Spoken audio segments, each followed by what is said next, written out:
have that luxury in school, you know, you have to get things done. So there are a couple other things I do that help me. Reading helps me a lot. If I just put my... Georgina goes back to feed Willie and he was gone. Yeah. Well, that was a part where I had writer's block. I was stuck. I didn't know where to go with the story. So I just said, okay, what if she went back to feed him and he was gone? Yeah, he's gone. And then I had to think, well, where'd he go? And so those things help.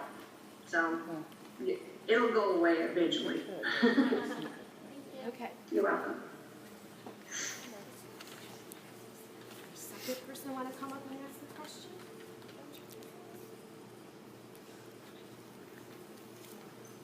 I'm Lisa and I'm in 6th grade. Your book is being made into a movie in South Korea. Do you have any input to the script and how it was written? No, not any, which is kind of weird. But once, the way it works is Taking place. Are there any specific details from the era in the book? I was glad. I got these questions ahead of time, and I was glad when I saw that one.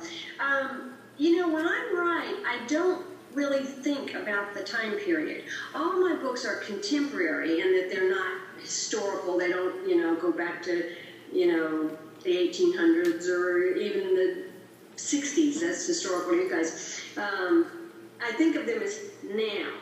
But I also make a conscious effort, you know, I don't refer to things like cell phones and computers and stuff like that.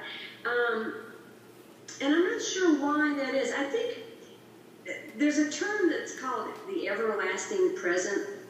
Kind of a weird term, but it sort of means like any time in the present. So to answer your question, I don't know when. It could be 2014, could be 1992. Certainly, you know, they live in a car, so it's certainly after cars. So just sort of any time. And the only thing I think I put in there that really, you know, would reflect the time period would be the cars, if I think about it. So it's really whatever time you want it to be about that.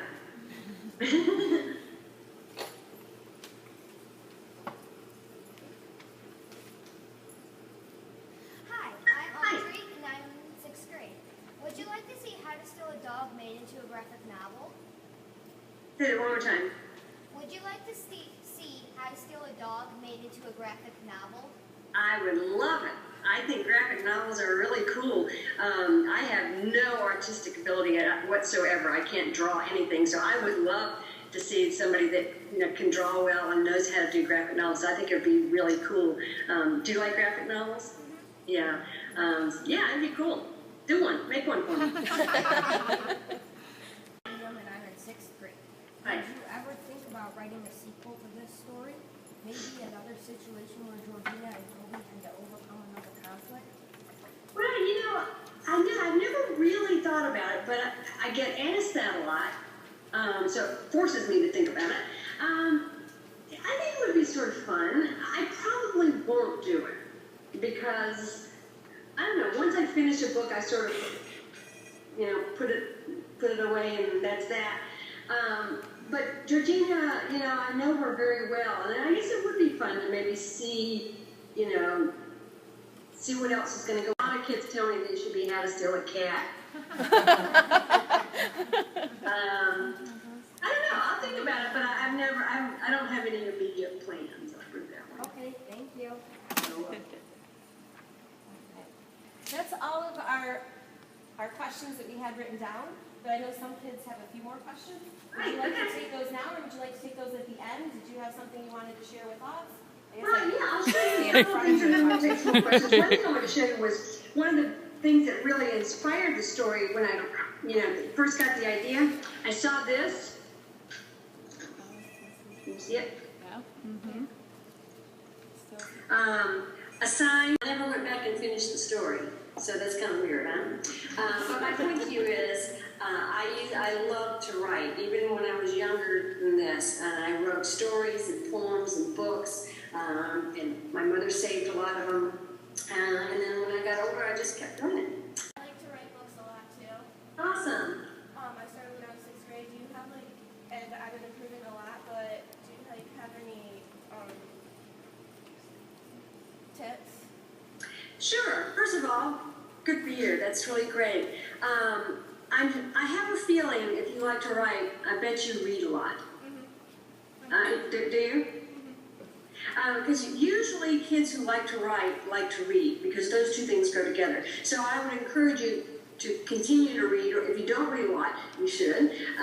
But also read, it helps to read the kinds of writing that you like. Like if you like to write fantasy, say, read some fantasy. That, just because it helps you sort of absorb what you like and what you don't like, and think about what draws you to a book, what makes it unique, or what makes it stand out. That's one thing.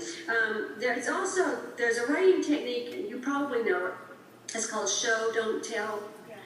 That is one of the most useful techniques that you could ever use, and you can use it in a lot of different ways. For instance, with dialogue. If someone's angry, instead of saying, "I'm so mad at you," she said angrily, you're just telling, right? But if you say, "You're not coming to my birthday party," she screamed, right? Yeah. That's showing that she's angry, right? Same way, instead of saying his room was a mess, say, the bed wasn't made and drawers were overflowing, and show the room. If it's summertime, don't say it's summertime. Say, the birds were chirping, the flowers were blooming, it was, so hot that you couldn't go barefoot on the road or whatever. So always. It's currently about 57 degrees Fahrenheit. Oh, I'm sorry, I got a little thing on my phone. Weird. We're telling me with the temperature. Oh, the weather. That's weird. Using that and going through your writing, every time you see something you're told, think about how can I show that to the reader instead of telling that to the reader. Also, last thing, I'm not going to bore you to death, I promise. Don't be afraid to put your unique voice in your writing. You and I could write the same story, but you would write it your way and I would write it my way. So find your voice and don't be afraid of it. And if it's short, choppy sentences, or if it's long, melodic, vocabulary, or whatever your style is, embrace it and go for it. So good luck. That's great. Thank you. Come on up.